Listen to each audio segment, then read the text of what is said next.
Welcome to the Bible Forum. I'm Warren Sprouse. This is the first Sunday in August 2020. Did you know the use of proper grammar is now racist? Tyler Durden, a columnist for something called ZeroHedge.com, writes that the English department at Rutgers University, that's in New Jersey, has declared that proper use of grammar is a hidden form of racism.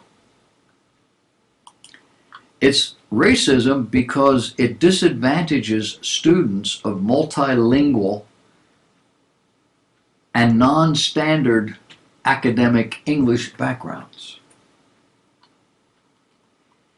The Washington Free Beacon writes the critical grammar approach challenges the standard academic form of the English language in favor of a more inclusive writing experience.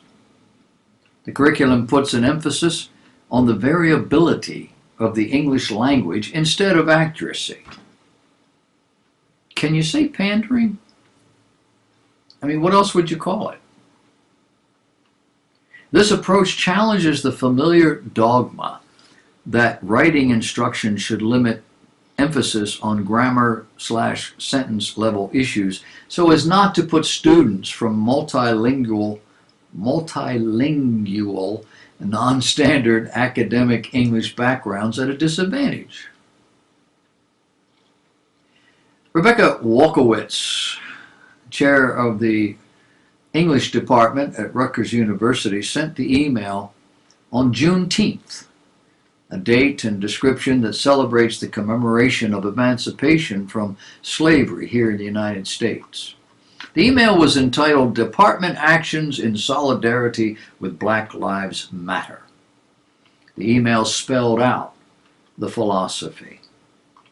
She wrote, "This approach challenges the familiar dogma that writing instruction should limit emphasis on grammar/sentence level issues so as not to put students from multilingual, non-standard academic English backgrounds at a disadvantage."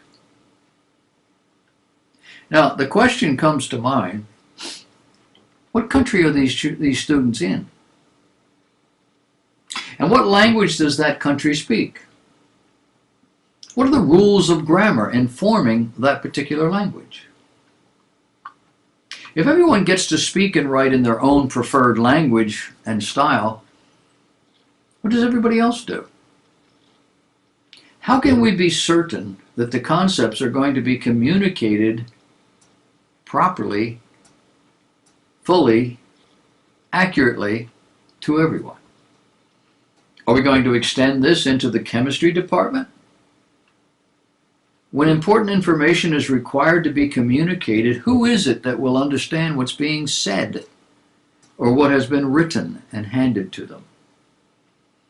And what will be the result? The result is going to be chaos, mild or not. And it's nothing more than pandering.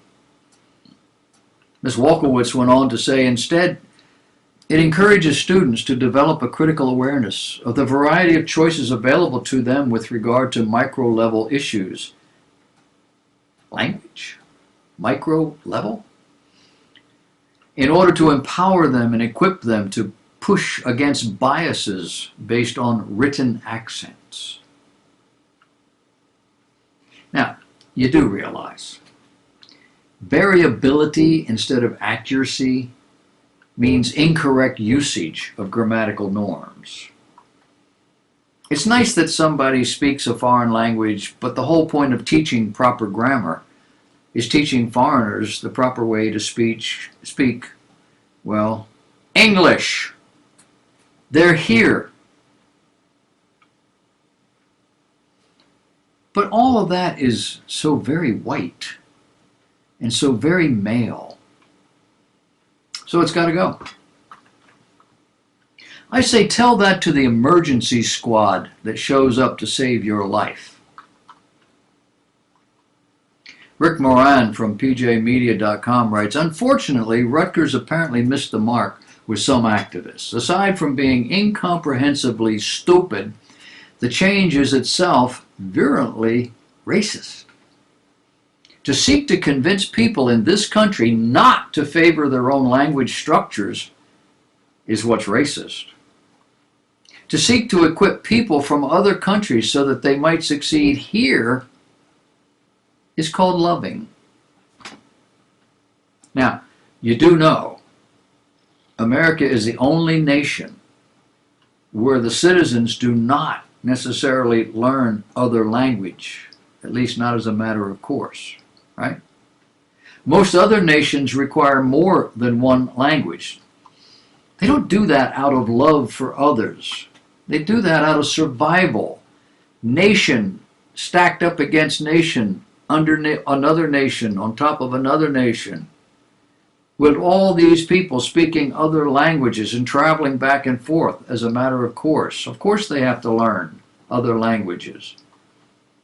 Only in America, and maybe Siberia, do people not have to learn other languages. The prophet Isaiah in chapter 5, beginning at verse 20, wrote, "Woe unto them that call evil good and good evil, that put darkness for light and light for darkness, that put bitter for sweet and sweet for bitter. Woe unto them that are wise in their own eyes and prudent in their own sight.